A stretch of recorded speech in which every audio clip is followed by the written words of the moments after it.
Welcome aboard, I'm Mason the Argonaut, and today we're playing Lionel Traintown, the start of a new series. So, this is an older game, one that I played when I was much younger, but it's not a kid's game, of course. I probably wouldn't be playing it then. So, I've already tried to record a little bit before, but had some problems with the recording software. Don't worry, those have been squared away now if you're seeing this. Okay, so we're going to go through the tutorials today so that you know how the game's played and to give me a quick little refresher course. Now then, when I say this game is older, I mean late 1990s. So in the EULA, the End User License Agreement, it actually says that Sierra Entertainment does not guarantee this game working after 2000. Well, as you can see, it worked after 2000, but Y2K bug scare was all the rage those days. So, this is the very beginning, and in this first tutorial I'll show you how I can move the trains and select them and pretty much the basics. So, any locomotive I can move using the throttle, or I can use the mouse and click to either side of it. And if I click on it, then it stops. Okay? If I click on one that is not selected with the little yellow brackets, then it'll select it and I control it from there. Alright? So now this is the track. Of course. I don't know why I felt the need to tell you that. But right here is what's called switch, where I can change the direction that it goes along the track. So, as per the mission, I'll just move them down. And by the way, this is the, I don't know what he's supposed to be called, the conductor, or who he's supposed to be, but the narrator's hand. And he would normally be the one saying all of these things, but I'm going to say it anyways this time. And I've got him muted, which is why it's going through so quickly. Alright, so now we're going to attach a car, the caboose, to this train. Now the way to do that is to back up and basically just run into it. Now then, if I go too fast, then bad things happen. If I go with double speed, then I could get a time penalty. The timer isn't running on this one because it's the first tutorial. But I would get a time penalty if I went at double speed, and if I went at full speed and hit it, then I would get a derailment and fail the mission. I'm not going to demonstrate for that right now. Alright, so next thing is driving down to a loading zone and dropping off a car. This is one of two types of loading zones, the other kind being right over here, just an outline of dots. And the idea is that these kinds normally require you to drop off or pick up something, but in this case, in the first one, we're not dropping off or picking anything up. So it's just introducing the kinds of these tracks. Okay. So now I have to just drive the locomotive over into there. And once it arrives, then I stop. And the first mission's over.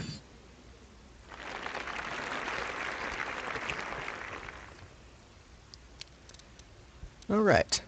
Now then, I'm not going to click next job this time because since I went through all the tutorials when I was trying to record the first time, if I hit next job it just takes me to the next uncompleted job. So I'm going to hit choose different job, go to the second tutorial, loads and deliveries, and we'll continue on. Alright, so in this tutorial we'll learn how to fuel and pick up and deliver loads. So, this is a steam engine, and if you look in the lower right hand corner where it shows what I've selected and its fuels. So, this locomotive takes coal and water.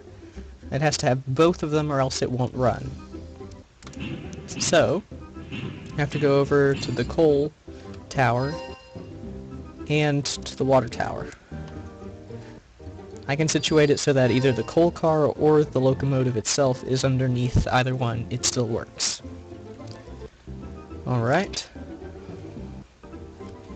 And the next part is to come over here and pick up the fruit. So if I mouse over it, it tells me the fruit needs a refrigerator car. Look, I have a refrigerator car. So I can just back up, stop underneath the loading area, and pick it up. Now if my car is not all the way on this loading pad, it won't be able to pick it up. So I'll just go ahead and demonstrate that real fast.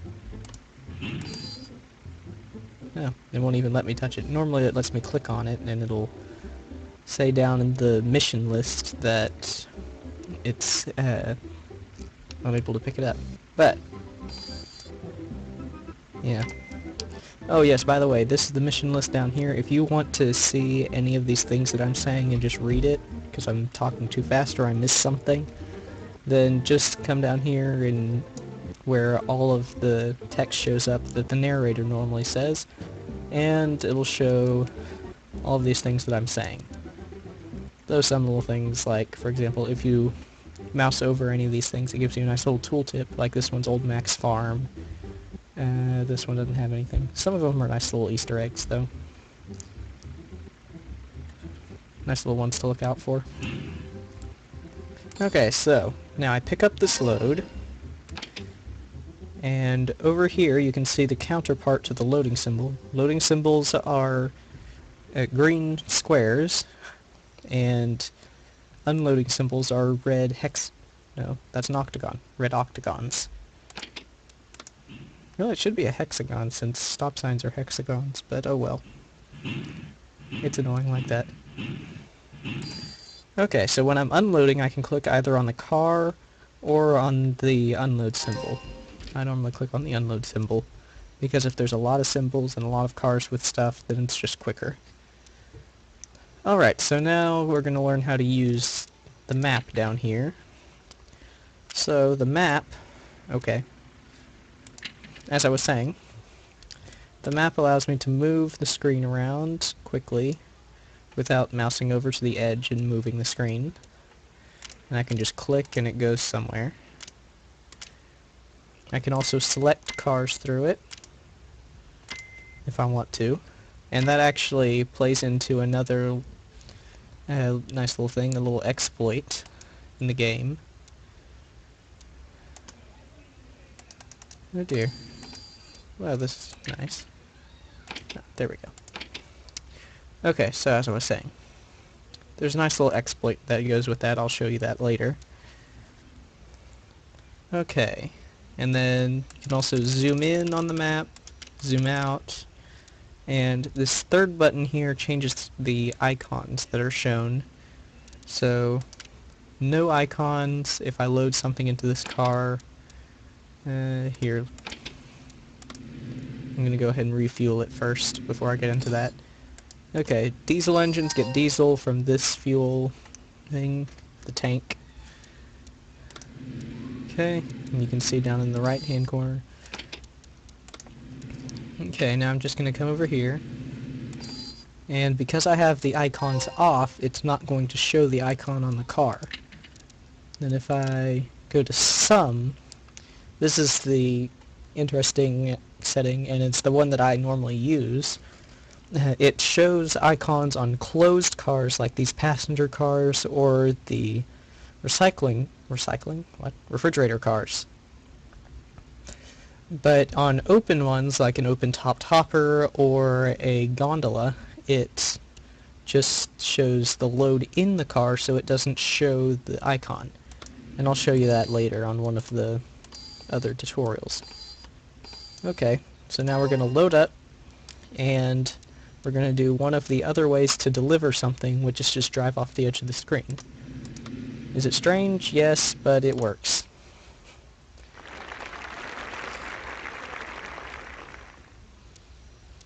Okay, now we're going to go to a different job. Let's see. Next is signals. Oh, and this is where I'll show you that exploit. Okay. So the first kind of signal we have is this semaphore. This is a thing put into the game. It's replaced. I can't move it or anything. All I can do is change it to blue or to green. Blue, the locomotive that hits a blue one will reverse direction. The one that hits a green one will go forward and continue like nothing happened. And the one that hits a red one will just stop, as you saw there. Okay?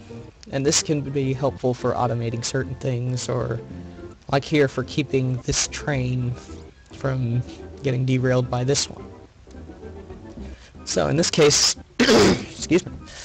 In this case, the narrator is controlling the trains, so I have to use the signal to redirect or to do whatever he wants with them. Okay, so now as the train approaches the blue one, like I was saying, it will reverse direction, and I switch the track.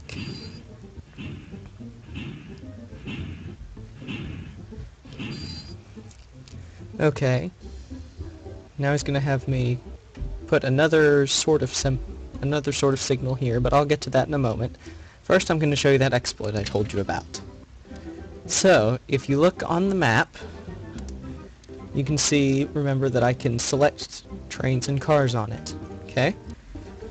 So, this train here is being controlled by the conductor, and I cannot select it. See, I'm clicking on it, right click, left click, oops, not supposed to see that yet. Right click, left click, nothing selects it. But if I go onto the map here, I get the selection icon, and I can select it. And I can even control it. Pretty neat, huh?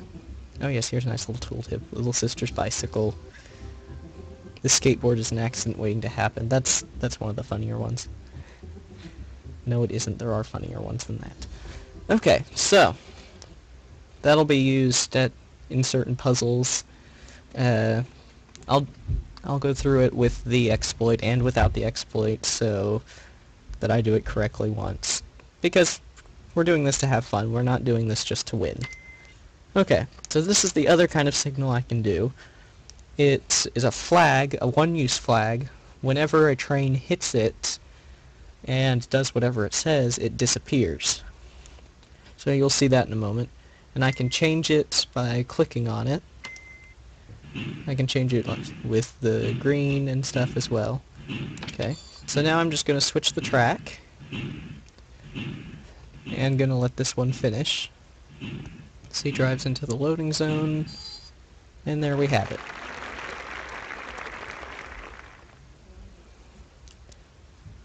And yes, they always clap no matter how long or how stupidly you take to do the actual mission. Alright. So, now to the next one, we're going to do special track. Next to last tutorial. Okay, so the first kind of special track we have is the turntable. So we're just going to drive our train onto it. And we're going to use it to turn around since... Oh, better make sure I'm on there all the way. Okay. The way the turntable ostensibly works is that the green dot will go around to the orange dot, so you click on the orange dot. And when it's just a two-way turntable like this one, I could also click on the green dot, and it will switch around anyways, because it doesn't really matter. If there's more than one spot, though, you click on the orange one all the time to turn the green one to it. Okay, now then I'm gonna just move the train back over here, and now the locomotive isn't blocking the way for the car to get in there. Okay, now this is gonna be iron ore, and it's gonna go into the open-topped hopper. It's a nice little animation. Okay, we're gonna get to that in a moment. And now I'm gonna show you what I was talking about with the icons. So no icons, some icons, all icons. So you see, unlike with the closed cars, the open-topped hopper on some icons doesn't have the icon, but I can actually see the load that it has. So that makes it a little bit more aesthetically pleasing and still able to work. Okay, so I'm going to use a little flag. I didn't use those very often when I was a kid, just because I never thought to, but I guess this time around I'll use them. Okay, so this is the Bastille Bridge. Drive over when it's green, don't drive when it's yellow, and if it's on red you can't get on it. And if you're on the bridge when it goes up, then it's a derailment. You can also kind of just time it by looking at the boat or rubber ducky or whatever's going under it. Also, if I'm at the end of this track here and it comes down, it will smash and derail my car. Okay, so the final piece is this rotary dumper, which is not used very often. I think it's only used in 1 or 2 actual jobs. And so I just park the car on it and back away, and there we go.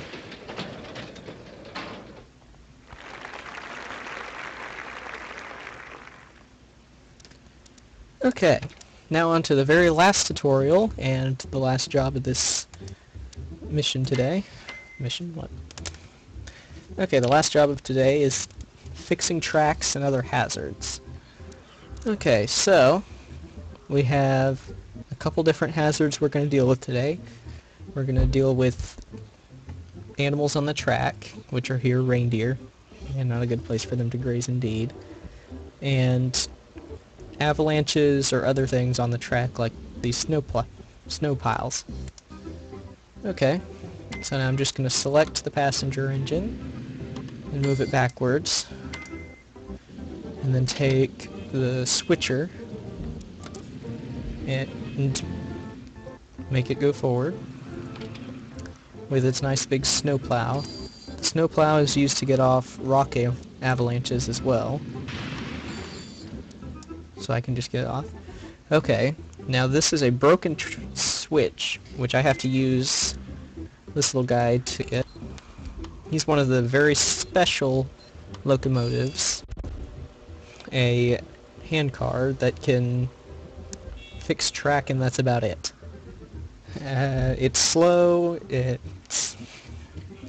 actually has infinite fuel on it, which is amazing because it's the only one that does that. So if I make it go a bit, and you'll see its fuel bar down here depleting, and then I stop, it refills because it runs on, I guess, burgers and fries. No, it runs on resting for its workers. If you go all the way and drain out all of its fuel, then you've killed your workers. Yeah.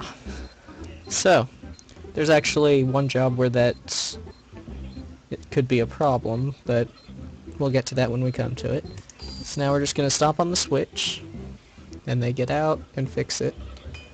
The handcar is also unable to pull any other cars, so for example, I couldn't hook it up to these passenger cars. Okay, now I'm going to bring it back up out of the way. And then I'm going to take this guy and go back out of the way. I don't have to take him all the way back, even if the narrator guy says I should, but I can just take this guy forward. Oh, there's animals on the track. Now then, this is where we get a nice fun little tool, the whistle. So I can either click down here or I can use my W button to do the whistle. Right, and then the animals clear off. Okay, last thing before I drive off and finish the mission, you can see that the clock here is counting down. Red arrow down means counting down, green arrow up, counting up. Pretty simple. And counts in minutes and seconds. There's nothing over an hour. Right, then just drive off the edge of the screen. Sometimes if I go full speed, then it'll give a watch your speed warning. But, alright. So that was the tutorials, and we did that without the narrator speaking. And that's been today's episode. Hope you liked it. Like and subscribe. And by the way, I'm not going to be asking that every time. Just on this first episode, and maybe once every 10 episodes or so. Alright, hope you liked it. See you next time.